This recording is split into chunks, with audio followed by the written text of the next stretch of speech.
हर एक व्यक्ति को जीवन में घूमने की इच्छा होती है, चाहे वो विदेश यात्रा हो या फिर देश की यात्रा हो। कुछ रेखाओं से हमें ज्ञात होता है कि हम देश की यात्रा करेंगे या फिर विदेश की यात्रा। रेखा यहाँ तक बताती हैं कि हम किस अवस्था में, किस काल में, किस परिस्थिति में, किस वाहन से यात्रा करेंगे और कहाँ की यात्रा करेंगे।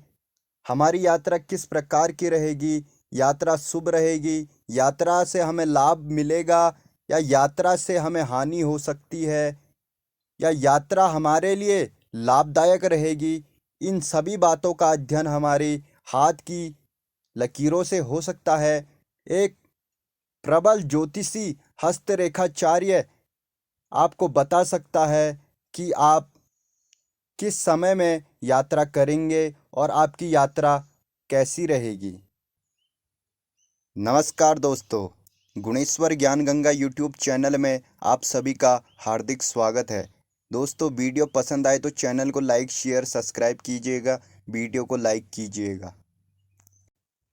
यदि कोई रेखा मंगल क्षेत्र से निकलकर जीवन रेखा पर मिले और मध्यमा उंगली के नाखून पर अर्धचंद्र बना हो, तो ऐसे व्यक्तियों को जीवन में अनेकों बार विदेश यात्रा का मौका मिलता है। मंगल क्षेत्र से निकलकर कोई रेखा जीवन रेखा पर इस प्रकार से मिल जाए तो ऐसी स्थिति में, और मध्यमा उंगली के नाखून पर अर्धचंद्र बना हो, तो ऐसी स्थिति में जातक को विदेश यात्रा का मौका मिलता है अनेकों बार। यदि मध्यमा उंगली के नाखून पर अर्धचंद्र बना हो और वह अर्धचंद्र नाखून में 3 महीने तक रहे और कोई एक रेखा इंद्र पर्वत यानी प्लूटो पर्वत यहाँ पाया जाता है। यह होता है हथेली में मंगल पर्वत और यह होता है चंद्र पर्वत। इन दोनों पर्वतों के बीच का हिस्सा जो यह होता है प्लूटो पर्वत, इंद्र पर्वत का। इसी पर्वत से कोई रेखा इस प्रकार से निकलकर सूर्य पर्वत में चली जाती है तो कई ज्योतिषकार इसको पुण्य रेखा भी कहते हैं, लेकिन इस रेखा से यात्राएं भी देखी जाती हैं। ऐसे लोगों को अनेकों बार यात्राओं का मौका मिलता है और इनको वायुयान से विदेश यात्रा का विशेष मौका मिलता है। यह वायुयान से विदेश यात्रा करते हैं। यदि हाथ में शुक्र पर्वत पर खड़ी खड़ी रेखाएं हों तो जातक को विदेश यात्रा का मौका मिलता है। यदि इस प्रकार से खड़ी रेखाएं, लंबवत खड़ी रेखाएं हों कुछ इस प्रकार से, तो यह भी अत्यंत शुभ अवस्था है। ऐसी अवस्था में भी जातक को विदेश यात्राओं का मौका मिलता है।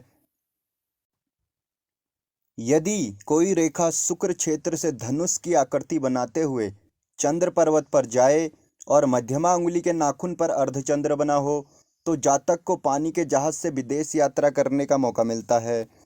किसी भी जातक के शुक्र पर्वत से अर्धचंद्र की अवस्था में चंद्र पर्वत पर रेखा चली जाए इस तरीके से, तो ऐसे जातकों को विदेश यात्रा का मौका मिलता है। यदि चंद्र पर्वत पर 2 या 2 से अधिक रेखाएं खड़ी खड़ी अवस्था में ऊपर को उठी हुई हों, तो ऐसी अवस्था में भी जातक को विदेश यात्रा का मौका मिलता है। अगर यह 2 से अधिक रेखाएं हैं तो जातक को विदेश यात्रा का प्रबल मौका मिलता है, प्रबल योग बन जाता है जातक के हाथ में विदेश यात्रा करने का। यदि कोई रेखा चंद्र पर्वत से निकलकर गुरु पर्वत पर चली जाए तो यह भी जातक को विदेश यात्रा करवाता है। इस प्रकार से कोई साफ और सीधी स्पष्ट रेखा चंद्र पर्वत से निकलकर गुरु पर्वत पर चली जाए तो ऐसी अवस्था में भी जातक विदेश यात्रा करता है और यह गजकेसरी योग भी निर्मित कर देता है। हथेली में